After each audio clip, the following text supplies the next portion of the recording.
Welcome students, I am Dr. Ravi Agarwal and let's start the income tax.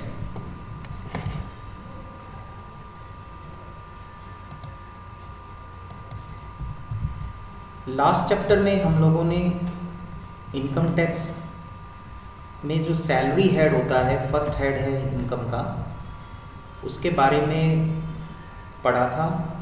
जो workers हमारी salary earn करते हैं अपने employer से, चाहे वो गवर्नमेंट एम्प्लॉई हो चाहे वो प्राइवेट सेक्टर एम्प्लॉई हो, तो उनकी जो सैलरी इनकम होती है वो income tax point of view से कैसे कैलकुलेट की जाती है, उनको उस पर टैक्स किस तरह से देना होता है, ये जो है हमने लास्ट चैप्टर में किया था। देखिए, इसमें वर्कर्स जो होते हैं उनको दो तरह से हमने कैटेगरी वाइज डिवाइड कर रखा है। एक तो जो ऑन द सर्विस हैं, तो जो वर्कर ऑन द सर्विस हैं उनकी सैलरी कैसे कंप्यूटेशन होती है वो सब हमने किया था लास्ट चैप्टर में।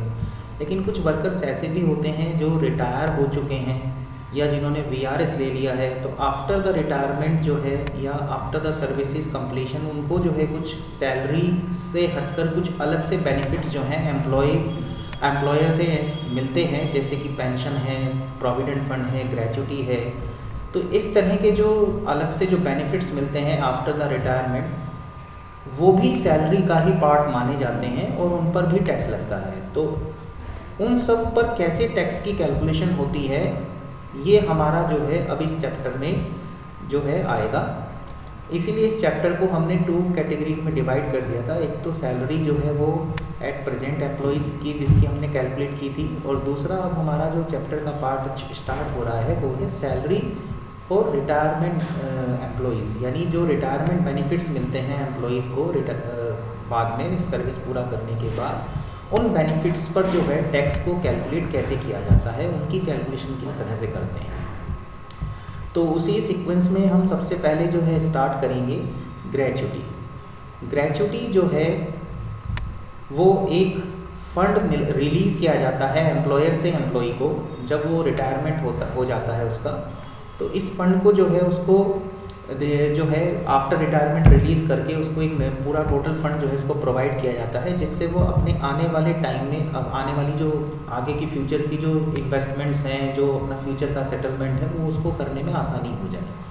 तो gratuity is a lump sum payment which is made by an employer to his employees for his past services during service period.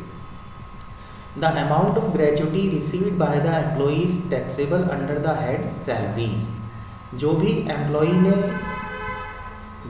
को ग्रेच्युटी मिलेगी वो under the head salaries he taxable होती है। While the amount of gratuity received by the heirs of the employee is taxable under the head income from other sources.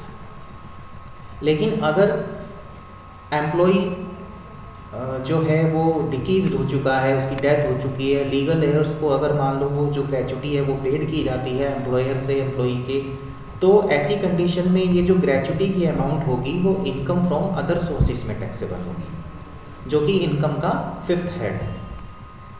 तो gratuity received by the employees have been classified into 3 categories. तो हम इसकी calculation के point of view से gratuity को 3 parts में या 3 categories में डिवाइड कर लेते हैं। तो इनमें सबसे पहली कैटेगरी आती है गवर्नमेंट एम्प्लॉइज़ की। Government employees and employees of local authorities, इसके लिए सेक्शन 10 का क्लॉज 1 है। इसमें क्या है कि जो गवर्नमेंट एम्प्लॉई हैं या जो एम्प्लॉई हैं लोकल अथॉरिटीज़ के, उनको जो है जो ग्रेच्युटी जो है आफ्टर द रिटायरमेंट जो प्रोवाइड की जाती है, उनकी जो ग्रेच्युटी होती है वो बिल्कुल फ्री होती है, यानी उस पर कोई टैक्स नहीं लगता, जैसे कि इसके आगे लिखा हुआ भी है tax free. But the employees of statutory corporations are not included in it. पर इसमें जो स्टैट्यूटरी कॉरपोरेशंस के एम्प्लॉइज होते हैं वो इसमें इंक्लूड नहीं किए जाते, वो इसमें नहीं आएंगे। तो आपको गवर्नमेंट एम्प्लॉई और जो एम्प्लॉई लोकल अथॉरिटीज़ के हैं उनको जो ग्रेच्युटी मिलेगी वो आपको उनकी कोई कैलकुलेशंस नहीं करनी है, वो एक्सेंट होती हैं टैक्स से। इसके बाद सेकंड कैटेगरी में आता है B, non government employees covered by the payment of gratuity act 1972। ये उन वर्कर्स के लिए है कि जो नॉन गवर्नमेंट एम्प्लॉयज़ हैं और जो कि ग्रेच्युटी एक्ट 1972 में कवर्ड किए गए हैं, यानी उसके अंदर वो आते हैं। तो इसके लिए सेकंड क्लॉज है सेक्शन 10 का ही। इसमें जो ग्रेच्युटी मिलती है इस क्लास के जो वर्कर्स होते हैं उनको, तो उसमें जो ग्रेच्युटी की टैक्सेबल अमाउंट है उसको निकालने का जो पूरा प्रोसेस है वो ये है कि इन जो अभी आगे फॉलोइंग 3 आइटम्स हैं ये, इन तीनों में से जो लीस्ट अमाउंट होगी वो तो फ्री होगी, बाकी की अमाउंट जो है वो टैक्सेबल मानी जाएगी। अब ये तीनों जो इसमें कंडीशंस हैं वो क्या हैं, इसमें सबसे पहली है 15 days of salary, 7 days in case of employees of seasonal establishment, यानी 15 डेज जो है सैलरी वर्कर की एम्प्लॉय की लेनी है जब वो रिटायर हो रहा है उससे पहले। 7 डेज जो है वो इन case of employees of seasonal establishment, यानी जो सीजनल जो यूनिट्स होती हैं, सीजनल वर्किंग होती है, वहाँ पर काम करते हैं, तो उस इन केस में उनकी 7 डेज़ की सैलरी लेनी है। तो ये जो 15 डेज सैलरी है based on the last drawn of every completed year of services and part thereof excess of 6 months is to be considered 1 year। जो लास्ट उन्होंने सैलरी ड्रॉन की है ऑर्गेनाइजेशन से, उसमें 15 डेज की salary in case of other employees and 7 days in case of seasonal employees आपको लेनी है, और इनटू उसमें टोटल जो सर्विस ईयर हैं उसके उनकी मल्टीप्लाई करके, तो कंप्लीटेड ईयर यहाँ पे लिए जाएंगे जितनी सर्विस उसने करी है, और अगर उसने 6 मंथ से ज़्यादा सर्विस करी है किसी साल में तो उसमें जो है वो 1 ईयर कंसीडर किया जाएगा। 6 मंथ से नीचे अगर है तो वो जो है कंसीडर नहीं होगा। सपोज़ करिए कि एम्प्लॉई ने 32 ईयर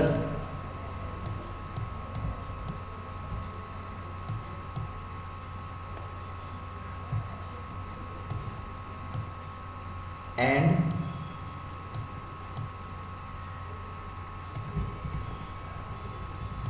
9 मंथ्स सर्विस करी है,